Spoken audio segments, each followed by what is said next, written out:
Hello everyone, मी Sameer Jagtap elite gym आणि make ओव्हर्समध्ये तुमच्या सगळ्यांचं स्वागत करत आहेत. ही हेअरस्टाईल केली आहे मिस माही मॅम यांनी आणि ही हेअरस्टाईल तुम्हाला कशी वाटली कमेंटमध्ये मला नक्की सांगा आणि यांचा आयडी तुम्हाला खाली मेन्शन करतो आणि यांना फॉलो करायला सुद्धा विसरू नका. Thank you so much. जातू सर ऑलरेडी उशिरा आला. You don't even love me कसले रे कमी. सांगू का मम्मीला तू बनतो क्षण.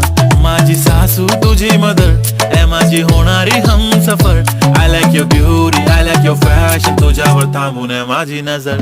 एक नंबर तुझी कंबर हाय चाल शेकी शेकी हाय किती सुंदर तुझं डिंपल जे पाहिजे ते घे. एक नंबर तुझी कंबर